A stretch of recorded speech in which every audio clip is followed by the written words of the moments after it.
Hello student, today is our third video lecture on electrochemistry. Already हमने 2 video lectures को upload कर चुके हैं, जिसमें फर्स्ट वीडियो लेक्चर में हमने इंट्रोडक्शन पढ़े थे और सेकंड वीडियो लेक्चर में हमने कंडक्टिविटी एंड मोलर कंडक्टिविटी के बारे में पढ़े थे। तो जो स्टूडेंट्स ने अभी तक के दोनों वीडियो लेक्चर अच्छे से देखे हैं, समझे हैं, उनको बहुत आसानी से आगे के वीडियो लेक्चर भी समझ में आएंगे। तो क्योंकि जो आज का टॉपिक है वो बहुत ही इंपॉर्टेंट टॉपिक है, कॉर्लॉश लॉ, जो डिपेंड करता है मोलर कंडक्टिविटी पे। तो पहले आप मोलर कंडक्टिविटी को अच्छे से समझें, हमारा सेकेंड वीडियो लेक्चर को अच्छे से देखें, उसके बाद ही आप इसको कंटिन्यू करें। तो देखो, हमको यहाँ पर मोलर कंडक्टिविटी से रिलेटेड पहले थोड़े से और कुछ पॉइंट्स कवर अप करना है और उसके बाद हम उसी से रिलेटेड कॉर्लॉश लॉ की स्टडी करेंगे। तो सबसे पहले है यहाँ पर variation of molar conductivity with concentration, कि जो कॉन्सेंट्रेशन चेंज होता है तो कॉन्सेंट्रेशन चेंज होने के साथ साथ में मोलर कंडक्टिविटी पर क्या फ़र्क पड़ता है, इसकी हमको स्टडी करना है। तो इसको हम दो पार्ट में स्टडी करेंगे, एक स्ट्रॉन्ग इलेक्ट्रोलाइट के साथ में और दूसरा वीक इलेक्ट्रोलाइट के साथ में। तो सबसे पहले हम स्टडी करेंगे स्ट्रॉन्ग इलेक्ट्रोलाइट की। अब आपको पता है इलेक्ट्रोलाइट्स मतलब क्या होते हैं, कि ऐसे सब्सटेंस जो वाटर में डिज़ोल्व होने के बाद में आयंस को प्रोड्यूस कर देते हैं और कम्प्लीटली डिसोसिएट हो जाते हैं। स्ट्रॉन्ग इलेक्ट्रोलाइट जो कम्प्लीटली डिसोसिएट हो जाते हैं और आयंस को प्रोड्यूस करते हैं, उसे कहते हैं हम स्ट्रॉन्ग इलेक्ट्रोलाइट्स। जैसे कि स्ट्रॉन्ग इलेक्ट्रोलाइट्स की हम एग्जाम्पल ले सकते हैं HCl, NaCl, NaOH। They are the strong electrolyte जो वाटर में कम्प्लीटली डिसोसिएट हो जाते हैं और आयंस को प्रोड्यूस करते हैं। तो देखिए कि कंडक्टिविटी कॉन्सेंट्रेशन चेंज होने के साथ साथ में मोलर कंडक्टिविटी मतलब स्ट्रॉन्ग इलेक्ट्रोलाइट की मोलर कंडक्टिविटी पे क्या असर होता है। The molar conductivity of solution of strong electrolyte increases rapidly with dilution, कि मोलर कंडक्टिविटी बहुत ज़्यादा रैपिडली मतलब बहुत ज़्यादा इंक्रीज़ हो जाएगी जब हम स्ट्रॉन्ग इलेक्ट्रोलाइट को डाइल्यूट करते हैं। जब हम स्ट्रॉन्ग इलेक्ट्रोलाइट, हम किसके बारे में पढ़ रहे हैं अभी, स्ट्रॉन्ग इलेक्ट्रोलाइट के बारे में। तो स्ट्रॉन्ग इलेक्ट्रोलाइट को हम जितना ज़्यादा डाइल्यूट करेंगे उतनी ज़्यादा मोलर कंडक्टिविटी इंक्रीज़ होगी। तो क्यों इंक्रीज़ होगी, कि अगर हम डाइल्यूशन को इंक्रीज़ करते हैं तो नंबर ऑफ़ आयंस इंक्रीज़ होते हैं। जैसे कि हमने लास्ट वीडियो लेक्चर में देखा था मोलर कंडक्टिविटी के बारे में, कि डाइल्यूशन अगर इंक्रीज़ होता है, क्या इंक्रीज़ हो रहा है यहाँ पर, डाइल्यूशन अगर इंक्रीज़ हो रहा है तो नंबर ऑफ़ आयंस भी जो हैं वो क्या होते हैं, इंक्रीज़ होते हैं। तो जितने नंबर ऑफ़ आयंस इंक्रीज़ होंगे उतनी ही मोलर कंडक्टिविटी इंक्रीज़ होगी। और मोलर कंडक्टिविटी को हम किससे डिनोट करते हैं, इस अपर केस, ये हम कह सकते हैं कैपिटल लैम्बडा से। तो मोलर कंडक्टिविटी भी क्या होनी है, यहाँ पर इंक्रीज़ होनी है। तो इतना ध्यान में रखना है आपको कि अगर स्ट्रॉन्ग इलेक्ट्रोलाइट है, स्ट्रॉन्ग इलेक्ट्रोलाइट कम्प्लीटली डिसोसिएट हो जा रहा है और नंबर ऑफ़ आयंस को प्रोड्यूस कर रहा है, और हम जितना उसको डाइल्यूट करेंगे नंबर ऑफ़ आयंस इंक्रीज़ होंगे और मोलर कंडक्टिविटी इंक्रीज़ होगी। लेकिन जो मोलर कंडक्टिविटी इंक्रीज़ होना है वो एक लिमिटेड वैल्यू तक ही इंक्रीज़ होगी, एक टाइम तक के इंक्रीज़ होगी, और उसके बाद में मोलर कंडक्टिविटी कांस्टेंट हो जाएगी, बढ़ेगी नहीं। It approaches the limiting value for 0.001 molar और 0.0001 मोलर सॉल्यूशन, क्योंकि मोलर कंडक्टिविटी हम किसके लेते हैं, कि जो हम सब्सटेंस लेते हैं उसका 1 मोल है ना। तो वो जो कॉन्सेंट्रेशन है सोल्यूशन का, इतना हमने डाइल्यूट कर दिया कि उसका कॉन्सेंट्रेशन पहुंच गया 0.001 या फिर 0.001 मोलर तक के। तो एक जब कॉन्सेंट्रेशन तक, कि इतना कॉन्सेंट्रेशन तक कि अगर पहुंच जा रहा है तो उस टाइम पर जो मोलर कंडक्टिविटी है वो कांस्टेंट हो जाती है। आप उसके बाद कितना भी डाइल्यूट करते जाओ सोल्यूशन को, मोलर कंडक्टिविटी पर कोई भी फ़र्क नहीं पड़ेगा। The dilution has no effect on molar conductivity thereafter, कि एक टाइम के बाद मोलर कंडक्टिविटी पर कुछ भी फ़र्क नहीं पड़ता है। The maximum limiting value of molar conductivity is the molar conductivity at zero concentration or at infinite dilution।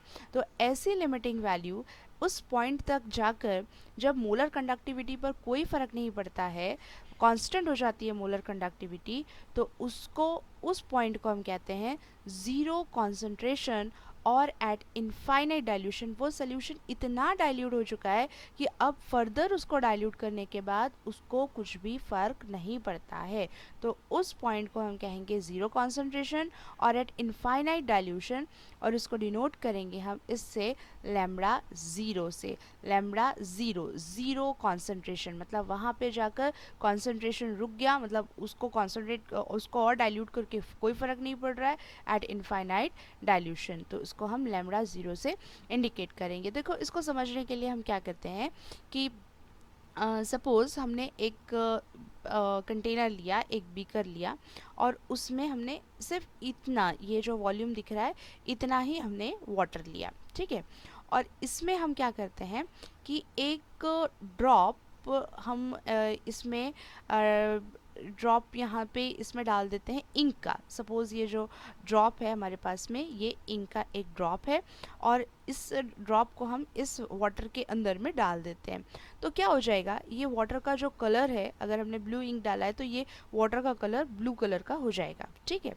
अब क्या करें हम इसके अंदर, जब ये इंक इसके अंदर डिज़ोल्व हो गई तो ये जो कलर है इस वाटर का वो चेंज हो गया। अब हम इसके अंदर वाटर डाल रहे हैं, अब इसके अंदर डाइल्यूट करते जा रहे हैं, वाटर डालते जा रहे हैं, तो इसका जो लेवल है वो सोल्यूशन का बढ़ता चला जाएगा। लेकिन जितना आप इसके अंदर पानी डालते जा रहे हैं तो पहले जो पानी का जो कलर था वो फेंट होते जाएगा, धीरे धीरे धीरे धीरे फेंट होता जाएगा, और एक टाइम ऐसा आएगा कि वो कलर जितना फेंट हो चुका है वो उतना ही रहेगा। अब कितना भी पानी डालो तो वो कलर चेंज होना बंद हो जाएगा, मतलब अब वो एक जगह पर आकर वो स्टेबल हो गया। अब कितना भी आप उसके अंदर पानी डालेंगे तो वो कलर जो है वो एज इट इज़ ही रहेगा, वो चेंज नहीं होगा, धीरे धीरे धीरे धीरे वो फेंट होते होते होते डिसअपियर हो जाएगा।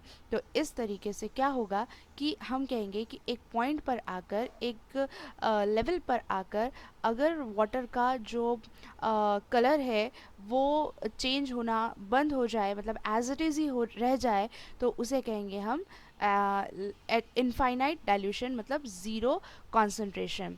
तो ऐसा ही कंडक्टिविटी के लिए है कि एक टाइम ऐसा आएगा कि जितने आयंस को डिसोसिएट होना था वो डिसोसिएट हो जाएंगे, उसके बाद आयंस जो है, नंबर ऑफ़ आयंस जो बढ़ना है वो वहीं के वहीं रुक जाएंगे, जिसकी वजह से मोलर कंडक्टिविटी भी वहाँ पर रुक जाएगी, मतलब जितना इंक्रीज़ होना है वो उतना इंक्रीज़ होकर वहाँ पर स्टेबल हो जाएगी। तो उस पॉइंट को हम क्या कहेंगे, ज़ीरो कॉन्सेंट्रेशन और एट इनफाइनाइट डाइल्यूशन, और उसको डिनोट किससे करेंगे हम, लैम्बडा ज़ीरो से। The zero concentration or infinite dilution means the solution is so dilute that further dilution does not increase the molar conductivity। अभी वही बताया हमने कि ज़ीरो कॉन्सेंट्रेशन मतलब क्या, कि इतना सोल्यूशन डाइल्यूट हो चुका है, और infinite dilution means the solution is so dilute, बहुत सारा डाइल्यूट हो गया है कि अब फर्दर डाइल्यूशन से कोई फ़र्क नहीं पड़ता, और ना ही मोलर कंडक्टिविटी उससे इंक्रीज़ हो रही है।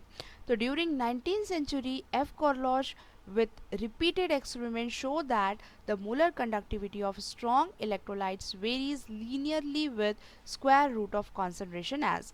अब क्या हुआ कि 19th centuries में जो साइंटिस्ट थे कॉर्लॉज, उन्होंने बहुत सारे एक्सपेरिमेंट किए, और उन्होंने ये एक्सपेरिमेंट से ये एक कंक्लूजन निकाला कि जो मोलर कंडक्टिविटी है, लैम्बडा मतलब molar conductivity of strong electrolyte is equal to the molar conductivity of that electrolyte at zero dilution or zero concentration minus a root under root concentration।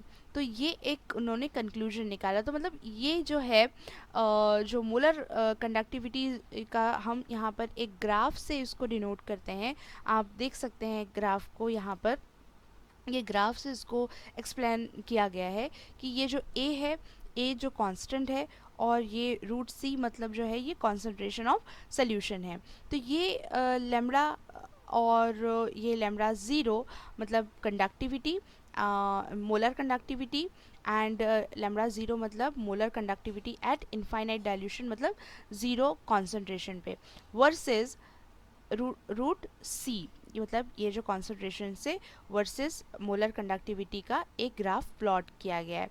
अब solution कौन सा है हमारे पास में, स्ट्रॉन्ग इलेक्ट्रोलाइट का solution है। तो देखो यहाँ से अगर हम यहाँ से स्टार्ट करते हैं, यहाँ से अब यहाँ से हमने स्टार्ट की, ये स्ट्रॉन्ग इलेक्ट्रोलाइट के लिए पढ़ रहे हैं तो हमको इस पर ऑब्जर्व करना है। तो अब हमने यहाँ से स्टार्ट किए कि जो इसकी कंडक्टिविटी थी पहले यहाँ पे इस पॉइंट पे है थी इसकी कंडक्टिविटी, लेकिन जैसे जैसे हमने उस सोल्यूशन को डाइल्यूट करते गए तो उसकी कंडक्टिविटी जो है वो बढ़ते चलेगी, मोलर कंडक्टिविटी बढ़ते चलेगी, और मोलर कंडक्टिविटी बढ़ते बढ़ते वो यहाँ इस पॉइंट तक के पहुँच चुका है मोलर कंडक्टिविटी। लेकिन अब हम जितना भी उसको डाइल्यूट कर रहे हैं, अब मोलर कंडक्टिविटी यहाँ से बढ़ी नहीं रही है, मतलब इस पॉइंट पर आकर वो रुक गई। तो अब जब इस पॉइंट पर आकर ये कंडक्टिविटी रुक जाती है, मतलब मोलर कंडक्टिविटी जो बढ़ना है वो बंद हो जाता है, तो उस पॉइंट का एक्सपोनेंशियल निकाल कर और उस पॉइंट को हम क्या कहेंगे, उस पॉइंट को हम कहेंगे conductivity eight zero concentration, molar conductivity eight zero concentration. तो इस तरीके से ये जो ग्राफ है वो लीनियर हमको शो होता है। तो इस तरीके से हम क्या निकालते हैं, मतलब कि ग्राफिकली मेथड से हम इजीली मोलर कंडक्टिविटी को फाइंड आउट कर सकते हैं कि molar conductivity at infinite dilution पर कितनी होगी। तो ये किसके लिए है, स्ट्रॉन्ग इलेक्ट्रोलाइट के लिए। In case of weak electrolyte, अब हम देखते हैं कि वीक इलेक्ट्रोलाइट के लिए क्या होता है मोलर कंडक्टिविटी वीक इलेक्ट्रोलाइट की। The molar conductivity of weak electrolyte increases rapidly on dilution. Dilution increase होने के साथ वो भी molar conductivity rapidly बहुत ज़्यादा बढ़ेगी, लेकिन लीनियरली नहीं बढ़ेगी। देखो कैसा होता है, यहाँ पर ग्राफ हम देखेंगे, इस तरीके से ग्राफ होता है कि जो स्ट्रॉन्ग इलेक्ट्रोलाइट है वो लीनियरली इंक्रीज़ हो रहा है, वीक इलेक्ट्रोलाइट पर लीनियरली इंक्रीज़ नहीं हो रहा है। फॉर कॉन्सेंट्रेशन ऑफ 0.01 मोलर और 0.0001 मोलर, द lambda value मतलब molar conductivity value is lower than molar conductivity of at infinite dilution, the molar conductivity at zero dilution. तो ये जो लैम्बडा की जो वैल्यू है वो लैम्बडा ज़ीरो से लो रहती है। लैम्बडा की जो वैल्यू है यहाँ पर आप देख सकते हैं, लैम्बडा की जो वैल्यू है वो लो है as compared to lambda zero की वैल्यू से, मतलब मोलर कंडक्टिविटी वैल्यू लो है किससे, मोलर कंडक्टिविटी के एट ज़ीरो कॉन्सेंट्रेशन से। तो हम यहाँ पर देखो इस ग्राफ में हम क्लियरली देख सकते हैं कि जो ग्राफ है वो लीनियरली एक्सप्लोज नहीं हो रहा है। तो फिर यहाँ लिखा हुआ है कि for weak electrolyte the variation of molar conductivity with concentration shown in figure is not linear, linear नहीं है। इसलिए स्ट्रॉन्ग इलेक्ट्रोलाइट की मोलर कंडक्टिविटी बहुत इजीली फाइंड आउट किया जा सकता है इस लीनियर ग्राफ के ज़रिए, बट वीक इलेक्ट्रोलाइट के लिए नहीं किया जा सकता, क्योंकि वीक के लिए इसका एक्सपोनेंशियल फाइंड आउट नहीं कर सकते, क्योंकि जैसे जैसे हम डाइल्यूशन इंक्रीज़ करते हैं तो वो मोलर कंडक्टिविटी इंक्रीज़ हो रही है, लेकिन ये जो पॉइंट पर जाकर, मतलब हम कह सकते हैं कि हमको ये जो ग्राफ है वो एक पर्टिकुलर पॉइंट पर जाकर स्टेबिलिटी हमको दिखाई नहीं दे रही है। एक हमको एक्सपोनेंशियल फाइंड आउट करने के लिए हमको एक पॉइंट यहाँ पर दिखाई नहीं दे रहा है, इसलिए हम वीक इलेक्ट्रोलाइट की मोलर कंडक्टिविटी इस ग्राफिकल मेथड से फाइंड आउट नहीं कर सकते, बल्कि स्ट्रॉन्ग इलेक्ट्रोलाइट के लिए हम इस मेथड से कर सकते हैं। Kohlrausch law of independent migration of ion. अब यहाँ पर एक बहुत ही इंपॉर्टेंट टॉपिक है कॉर्लश लॉ। अब कॉर्लश लॉ का यहाँ पर देखें स्टेटमेंट है जो आपको एज इट इज़ लर्न करना है। The law states that at infinite dilution each ion migrate independent of co ion and contribute to total molar conductivity of electrolyte irrespective of the nature of other ion to which it is associated. तो ये जो आपका यहाँ पर कॉर्लश law का law है ये आपको एज इट इज़ लर्न करना है। अब इसके अकॉर्डिंग क्या है यहाँ हम समझते हैं कि अकॉर्डिंग टू दिस लॉ जो भी हम सोल्यूशन डिज़ोल्व करेंगे और उसकी कंडक्टिविटी मेज़र करेंगे एट इनफाइनाइट डाइल्यूशन, किस पे करना है हमको, इनफाइनाइट डाइल्यूशन मीन्स ऐसा डाइल्यूशन जिसके बाद कंडक्टिविटी इंक्रीज नहीं होती। इनफाइनाइट डाइल्यूशन मतलब कि जिसके बाद में कंडक्टिविटी इंक्रीज नहीं होती है ज़ीरो कॉन्सेंट्रेशन पे। तो इनफाइनाइट डाइल्यूशन पर किसी भी सब्सटेंस की कंडक्टिविटी मेज़र करेंगे तो उस डाइल्यूशन पॉइंट पर उसकी कंडक्टिविटी डिपेंड करेंगी उसके डिज़ोल्व हुए हुए आयंस पर, जो डिसोसिएटेड आयंस है। अब देखो यहाँ हम एक एग्जाम्पल के थ्रू इसको समझने की कोशिश करते हैं कि हमारे पास में इलेक्ट्रोलाइट है NaCl, ठीक है, इलेक्ट्रोलाइट है हमारे पास में NaCl, लेकिन जब इसको हम वाटर में डिज़ोल्व करते हैं तो ये डिसोसिएट हो जाता है और ये हमको आयंस देगा Na पॉजिटिव और Cl नेगेटिव आयंस, ठीक है, Na positive and Cl negative ion.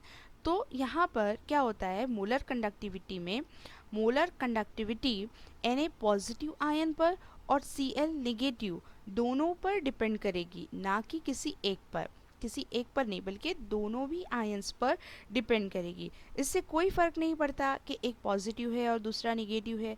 इससे ये भी नहीं फ़र्क पड़ता कि NaCl के पास में है या फिर दूर पर है। तो यहाँ पर क्या है कि आपको ये समझना है कि जो आयंस होते हैं तो आयंस अपना खुद का कंट्रीब्यूशन करते हैं मोलर कंडक्टिविटी के लिए। उनको को आयन से मतलब अपने साथ वाले आयन से कोई मतलब नहीं होता है। देखो each ion migrate independent of co ion, मतलब वो इंडिपेंडेंट है, मतलब जो सोल्यूशन में Na पॉजिटिव अलग है Cl नेगेटिव अलग है, अपने अपने आयंस के साथ में नहीं है, वो अलग अलग इंडिपेंडेंटली अपना कंट्रीब्यूशन मोलर कंडक्टिविटी के लिए कर रहे हैं। उनके को आयंस पर कुछ भी फर्क नहीं पड़ेगा। Na पॉजिटिव इंडिपेंडेंट है Cl से और Cl नेगेटिव आयन इंडिपेंडेंट है Na के, और दोनों अलग अलग से खुद का कंट्रीब्यूशन करेंगे किसके लिए, मोलर कंडक्टिविटी के लिए। तो इस लॉ का मतलब क्या निकलता है कि एट इनफाइनाइट डाइल्यूशन पर ये कंडीशन तैयार होती है कि दोनों भी आयंस मतलब एक पॉजिटिव और एक नेगेटिव, मतलब जो भी आयंस रहते हैं तो वो दोनों भी आयंस खुद का कंट्रीब्यूशन करते हैं किसके लिए, मोलर कंडक्टिविटी के लिए, खुद का इंडिपेंडेंट है अपने को आयन से और अपना कंट्रीब्यूशन किसके लिए कर रहे हैं, मोलर कंडक्टिविटी के लिए अपना कंट्रीब्यूशन दे रहे हैं, वो एक दूसरे पर डिपेंड नहीं है। तो दिस इज द कॉरलॉश लॉ। तो अब क्या होता है कि both cation and anion contribute the molar conductivity of electrolyte at zero concentration।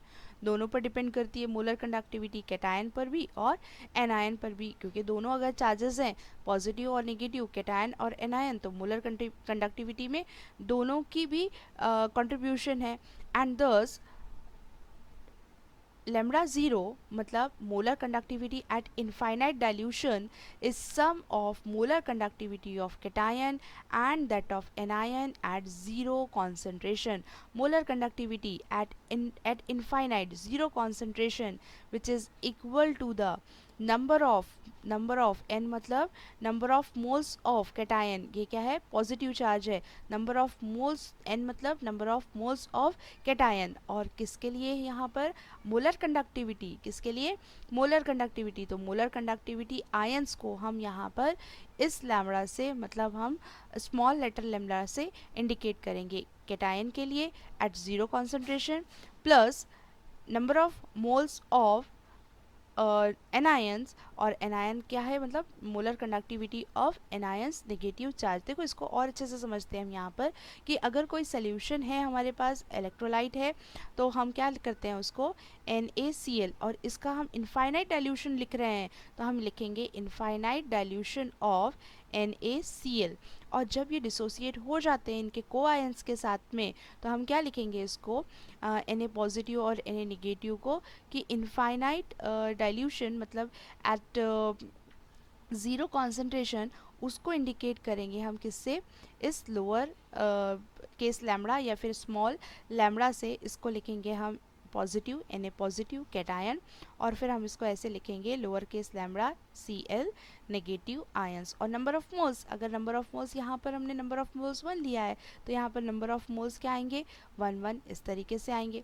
अगर हम यहाँ KCl लिखते हैं तो हम क्या लिखेंगे कि molar conductivity at infinite dilution of KCl is equals to molar conductivity of K positive ion and molar conductivity at infinite dilution of Cl negative ion। तो इस तरीके से लिखते हैं। तो अगर हम कोई सोल्यूशन लिखते हैं पूरा तो हम उसको कैपिटल लैम्बडा से इंडिकेट करेंगे, और उसके कोआयंस लिखते हैं तो उसको स्मॉल लैम्बडा से इंडिकेट करेंगे। तो यहाँ पर n मतलब होता है नंबर ऑफ मोल्स। अगर नंबर ऑफ मोल्स यहाँ पर हैं 1 2 तो यहाँ इंडिकेट करेंगे, नहीं है तो नहीं करेंगे। तो where lambda positive and lambda negative are molar conductivities of cation and anion respectively, and n positive and n negative are the number of cations and anions specified in the chemical formula of the electrolyte. जब हम electrolyte का chemical formula लिखते हैं तो इस तरीके से हम उसको डिनोट करते हैं। तो ये फार्मूला आपको ध्यान में रखना है, ये फार्मूले से हम आगे न्यूमेरिकल भी सॉल्व करेंगे। तो देखिए इस कॉर्लश लॉ का एप्लीकेशन क्या है। अब हमको यही कॉर्लश लॉ अप्लाई करना है, तो इसके कुछ एप्लीकेशंस हम पढ़ेंगे। The theory can be use to calculate the molar conductivity of electrolyte at zero concentration. कोई भी सोल्यूशन की, मतलब कोई भी इलेक्ट्रोलाइटिक सोल्यूशन की molar conductivity at infinite dilution या ज़ीरो कॉन्सेंट्रेशन पर हम निकाल सकते हैं। जैसे कि अगर KCl है, जैसे हमने आपको लिखने का आपको वे बताया है कि कैसे लिखते हैं अपन कैटायन और एनायन दोनों को सम कर कर टोटल इसकी मोलर कंडक्टिविटी लिखी जाती है। तो ये एक इलेक्ट्रोलाइट सोल्यूशन हो गया KCl। दूसरा इलेक्ट्रोलाइट हम यहाँ पर सब्सटेंस ले रहे हैं BaOH/2। तो अब यहाँ पे दिखे Ba, ये हो गया कैटायन, 2 पॉजिटिव आयन है, और यहाँ पर एनायन OH/2। तो नंबर ऑफ मोल्स कितने हैं इसके 2 है, इसलिए यहाँ पर लिखे हमने 2, और molar conductivity at infinite dilution OH negative. Knowing the molar conductivity of ion eight infinite dilution, अगर हमको ये जो इसके कोआयंस हैं इनकी मोलर कंडक्टिविटी अगर हमको पता होती है तो हम कंडक्टिविटी उस सोल्यूशन की हम फाइंड आउट कर सकते हैं। तो ये एप्लीकेशन है कॉर्लश लॉ का। सेकेंड एप्लीकेशन है कि the theory is particular useful in calculating molar conductivity eight zero concentration value of weak electrolyte. अब देखिए हमने देखा कि जो ग्राफिकल मेथड था वो ग्राफिकल मेथड स्ट्रॉन्ग इलेक्ट्रोलाइट के लिए एप्लीकेबल था, लेकिन वीक इलेक्ट्रोलाइट के लिए वो एप्लीकेबल नहीं हो रहा था। तो वीक इलेक्ट्रोलाइट के लिए अगर हमको मोलर कंडक्टिविटी की वैल्यू फाइंड आउट करना है तो हम इस कॉर्लश लॉ का यूज़ कर सकते हैं कि जो स्ट्रॉन्ग इलेक्ट्रोलाइट्स हैं, स्ट्रॉन्ग इलेक्ट्रोलाइट्स के हेल्प से हम वीक इलेक्ट्रोलाइट की मोलर कंडक्टिविटी को फाइंड आउट करेंगे। अब यहाँ पर क्या है कि हमारे पास में एक वीक इलेक्ट्रोलाइट की हमको कंडक्टिविटी फाइंड आउट करना है। तो वीक इलेक्ट्रोलाइट है हमारे पास में एसिटिक एसिड। वीक इलेक्ट्रोलाइट है कौन सा, एसिटिक एसिड। और स्ट्रॉन्ग इलेक्ट्रोलाइट मतलब उसमें जो आयंस प्रेजेंट होंगे, एसिटिक एसिड है मतलब CH3COOH, तो इसमें जो आयंस प्रेजेंट होते हैं तो वो होते हैं CH3COO negative and H positive ion. तो इनसे रिलेटेड हमको जो इलेक्ट्रोलाइट्स में आयंस प्रेजेंट रहेंगे वो हमको स्ट्रॉन्ग इलेक्ट्रोलाइट चूज़ करना है। तो इलेक्ट्रोलाइट्स हमारे पास strong electrolytes like HCl, NaCl and sodium acetate CH3COO Na। तो इसके हमको को आयंस मिलेंगे, जैसे H पॉजिटिव आयन मिलेगा, Cl नेगेटिव आयंस मिलेंगे, CH3COO नेगेटिव है हमारे को जो चाहिए। तो उससे रिलेटेड हमको यहाँ पे हम को आयंस को लेंगे। अब ये Cl का क्या काम है हम यहाँ पर उसको भी देखते हैं। तो अब देखें कि जो हमने 3 स्ट्रॉन्ग इलेक्ट्रोलाइट को चूज़ किया है, कौन कौन से, HCl, यहाँ पे हमने लिखेंगे मोलर कंडक्टिविटी ऑफ HCl, फिर हमने लिखा molar conductivity of sodium acetate minus molar conductivity of NaCl। अब इसको हमने माइनस क्यों किया है, तो देखो हमको जो आयंस चाहिए वो हमको चाहिए कौन कौन से, CH3COO नेगेटिव। तो हमको इससे मिल जाएंगे CH3COO नेगेटिव, ये हमको ये आयन मिला है। और दूसरा आयन हमको चाहिए H पॉजिटिव, तो H पॉजिटिव हमको यहाँ से मिल जाना है, ठीक है। अब हमको Na और Cl नहीं चाहिए, तो NaCl जब हमको नहीं चाहिए तो हम क्या करेंगे, माइनस कर देंगे, तो इसलिए हमने NaCl को माइनस किया है। तो अब जैसे हमको पता है कि मोलर कंडक्टिविटी किसी सोल्यूशन के लिए हम इस तरीके से लिखते हैं और इसके कोआयंस को स्प्लिट अप करके लिखते हैं H पॉजिटिव Cl नेगेटिव, तो हम इसी के कोआयंस लिख देंगे molar conductivity of H positive ion plus molar conductivity of Cl negative ion, ये हो गया HCl के लिए। फिर प्लस है, फिर molar conductivity of CH3COO negative ion और molar conductivity of Na positive ion minus, फिर इसी को स्प्लिट अप करके लिखेंगे molar conductivity of Na positive ion and molar conductivity of Cl negative ion. अब हमको ये NaCl नहीं चाहिए था, इसलिए हमने इसको माइनस NaCl करे। तो अब इससे क्या होगा कि यहाँ पर देखें, ये जो मोलर कंडक्टिविटी Cl नेगेटिव ये प्लस है और ये मोलर कंडक्टिविटी यहाँ पर माइनस है, तो इस माइनस से ये प्लस क्या हो जाएगा, कैंसिल हो जाएगा। फिर उसी तरीके से यहाँ पे देखें कि Na पॉजिटिव ये है साइन नेगेटिव का और यहाँ पे साइन है पॉजिटिव का, तो ये पॉजिटिव और ये नेगेटिव ये कैंसिल हो जाएगा। अब जो रिमेनिंग बचा है H पॉजिटिव है और CH3COO नेगेटिव है, तो हमको यही तो दो आयंस चाहिए थे, तो हमको ये आयंस मिल गए। मतलब हम इसको फिर इस तरीके से लिख सकते हैं कि molar conductivity of H positive plus molar conductivity of CH3COO negative, दोनों को प्लस करेंगे तो मोलर कंडक्टिविटी हमको किसकी मिल जाएगी, एसिटिक एसिड की। तो इस तरीके से हम यहाँ लिख सकते हैं कि molar conductivity of acetic acid which is equal to the molar conductivity of HCl plus molar conductivity of sodium acetate minus molar conductivity of NaCl, because molar conductivity at infinite dilution या फिर at zero concentration value of strong electrolyte HCl, sodium acetate CH3CONA and NaCl can be determined by exploration method. The molar conductivity of acetic acid can be obtain. तो अब जो हमने यहाँ पर इसका application ये देखा कि अगर हम वीक इलेक्ट्रोलाइट की मोलर कंडक्टिविटी हमको फाइंड आउट करना हो तो हम स्ट्रॉन्ग इलेक्ट्रोलाइट की हेल्प से यहाँ पर फाइंड आउट कर सकते हैं। तो ये एप्लीकेशन जो हमने यहाँ पर यूज़ किया है फॉर वीक इलेक्ट्रोलाइट के लिए, जो हमने यहाँ पर मेथड यूज़ किया है, तो यही हम अप्लाई करेंगे न्यूमेरिकल्स के लिए। इसी से रिलेटेड आपको न्यूमेरिकल दिया हुआ है, देखिए यहाँ पर है calculate the molar conductivity of AgI at zero concentration if the molar conductivity of NaI, AgNO3 and NaNO3 at zero concentration are respectively, और उसके लिए आपको मोलर कंडक्टिविटी की यहाँ पर वैल्यूज़ गिवन है। तो अब यहाँ पर आप यहाँ अप्लाई करेंगे कौन सा लॉ, कॉर्लोश लॉ। तो हम यहाँ पे लिखेंगे अकॉर्डिंग टू कॉर्लोश लॉ, जो कॉर्लोश लॉ के अकॉर्डिंग क्या लिखते हैं हम, कॉर्लोश लॉ के अकॉर्डिंग NaI को लिखेंगे कि मोलर कंडक्टिविटी ऑफ NaI, इसके हम क्या लिखेंगे, आयंस लिखेंगे। तो मोलर कंडक्टिविटी ऑफ NaI के इसके कोआयंस लिखेंगे कैटायन Na पॉजिटिव और एनायन I नेगेटिव, ठीक है। और इसके लिए हमको मोलर कंडक्टिविटी गिवन है जैसे 126.9 ohm inverse centimetre square mole inverse, ठीक है, ये लिख लिया हमने। फिर उसके बाद में यहाँ पर चलो इसको हम कंसिडर कर लेते हैं, दिस इज इक्वेशन नंबर 1। अब उसके बाद में हम यहाँ पर सेकेंड वाला सोल्यूशन लेते हैं। सेकेंड वाला हमारे पास में सब्सटेंस दिया हुआ है कौन सा, AgNO3। अब AgNO3 की मोलर कंडक्टिविटी लिखेंगे हम AgNO3, तो फिर हम इसके कोआयंस लिखेंगे conductivity of Ag positive and molar conductivity of NO3 negative, है ना।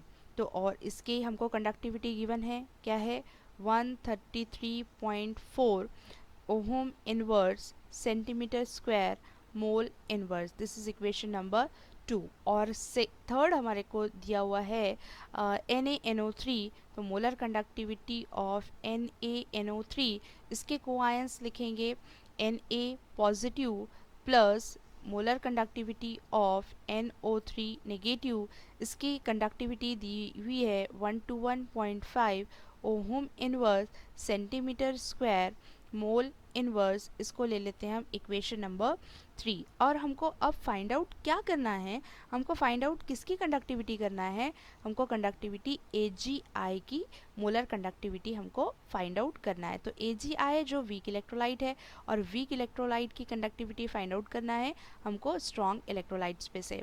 तो हमको फाइंड आउट करना है, देखो क्या, AgI की मोलर कंडक्टिविटी। तो AgI की मोलर कंडक्टिविटी मतलब इसके अंदर इसके कोआयंस क्या हैं, Ag पॉजिटिव है और I नेगेटिव है, ठीक है। तो अब देखो Ag पॉजिटिव, यहाँ पे देखें, हाँ Ag हमको ये चाहिए और क्या चाहिए हमको, ये I चाहिए।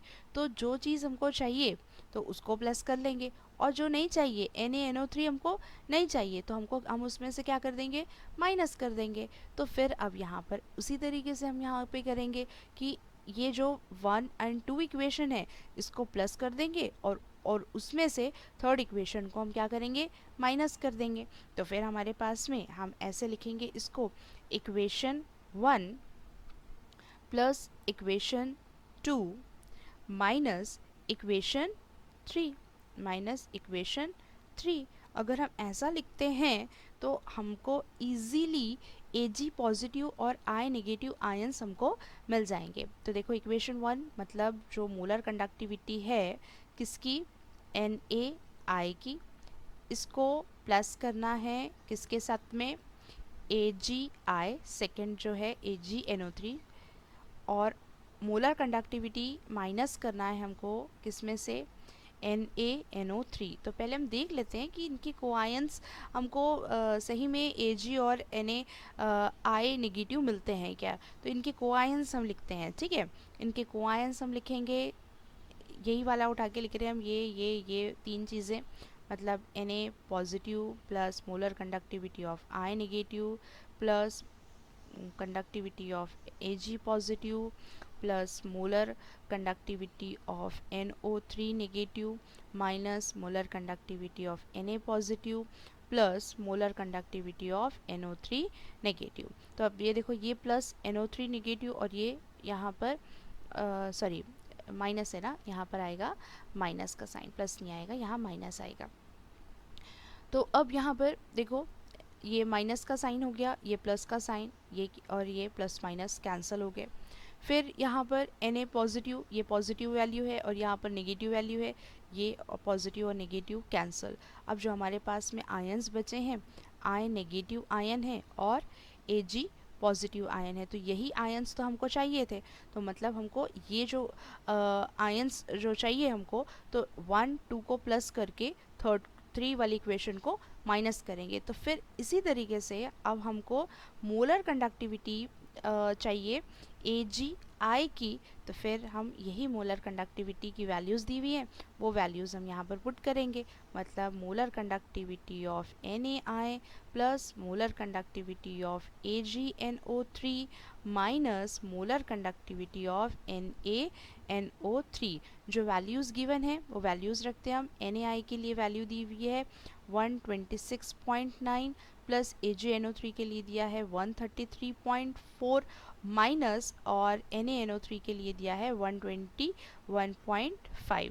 और जब आप इसको कैलकुलेट करेंगे तो इसका आंसर आपको मिलेगा 138.8 ohm inverse centimetre square mole inverse. तो इस तरीके से आपको कैलकुलेट करना है गिवन जो आपको दिया हुआ रहेगा इलेक्ट्रोलाइट, उसका molar conductivity. Calculate molar conductivities at 0 concentration for calcium chloride and sodium sulfate।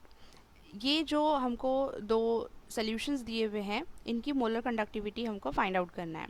तो इसकी फाइंड आउट करने के लिए हमको इसके को आयंस की कंडक्टिविटी गिवन है, जैसे Ca2 पॉजिटिव और Cl नेगेटिव, जो कि CaCl2 के को आयंस है। उसी तरीके से सोडियम सल्फेट के को आयंस की कंडक्टिविटी हमको दी हुई है। तो इसको सोल्यूशन हम लिखेंगे अकॉर्डिंग टू कॉर्लॉश लॉ, जो हमने ऑलरेडी पढ़ चुका है, अकॉर्डिंग टू कॉर्लॉश लॉ। तो अकॉर्डिंग टू कॉर्लॉश लॉ जो मोलर कंडक्टिविटी हम लिखेंगे एट इनफाइनाइट डाइल्यूशन CaCl2, इसके कोआयंस लिखेंगे molar conductivity of Ca2 positive ion और नंबर ऑफ मोल्स क्लोरीन के हैं 2, तो हम लिखेंगे 2 molar conductivity of Cl negative ions. तो फिर ये जो आयंस है Ca2 पॉजिटिव आयन, इसकी कंडक्टिविटी दी है, देखो यहाँ पर इसके रिस्पेक्टिव है, मतलब फर्स्ट वाला जो है वो है Ca2 पॉजिटिव आयन की कंडक्टिविटी मतलब 104 प्लस 2, क्योंकि नंबर ऑफ मोल्स 2 है, 2 इंटू क्लोरीन की ये सेकेंड पे है, मतलब कंडक्टिविटी है 76.4, ये दोनों को मल्टीप्लाई करके 104 से प्लस कर देंगे, तो इसका जो आंसर है वो है 256.8 यूनिट। यहाँ पर देखो मोलर कंडक्टिविटी का गिवन है, ohm inverse centimetre square mole inverse, इस तरीके से। तो ये आ गया आपका आंसर कैल्शियम क्लोराइड के लिए। और मोलर कंडक्टिविटी अब हमको फाइंड आउट करना है सेकेंड केस में सोडियम सल्फेट मतलब Na2SO4 के लिए। इसके को आयंस लिखेंगे हम यहाँ पर कि नंबर ऑफ आयंस है सोडियम के 2, तो molar conductivity of Na positive ion, और यहाँ पर SO4 molar conductivity of sulphate SO4 two negative ion. तो अब यहाँ पर जो 2 इंटू सोडियम की कंडक्टिविटी है 50.1 प्लस सल्फेट आयन की कंडक्टिविटी है 159.6। अब इसको जब हम मल्टीप्लाई करके 159.6 से प्लस करेंगे तो इसका आंसर आएगा 259.8 यूनिट है ohm inverse centimetre square mole inverse. इस तरीके से हम मोलर कंडक्टिविटी फाइंड आउट करेंगे सोडियम सल्फेट की। इसके बाद एक छोटा सा कॉन्सेप्ट हम यहाँ पे डिस्कस करते हैं, molar conductivity and degree of dissociation of weak electrolytes, only for weak electrolyte, molar conductivity and degree of dissociation of weak electrolyte. The degree of dissociation को हम अल्फा से डिनोट करते हैं, of weak electrolyte is related to its molar conductivity at given concentration C by the equation. ये एक हमको weak electrolyte का degree of dissociation किस पर डिपेंड होता है, molar conductivity at given concentration divided by molar conductivity at infinite dilution. Simple सा एक रिलेशनशिप यहाँ पर दिया हुआ है जो आपको ये याद रखना है कि degree of dissociation of weak electrolyte जो डिपेंड करता है वो किस पे करता है, ये C है, मतलब ये है concentration at given concentration, molar conductivity at given concentration divided by molar conductivity, zero का मतलब होता है at infinite dilution, where lambda C is the molar conductivity of weak electrolyte at concentration C and lambda 0 is molar conductivity at 0 concentration।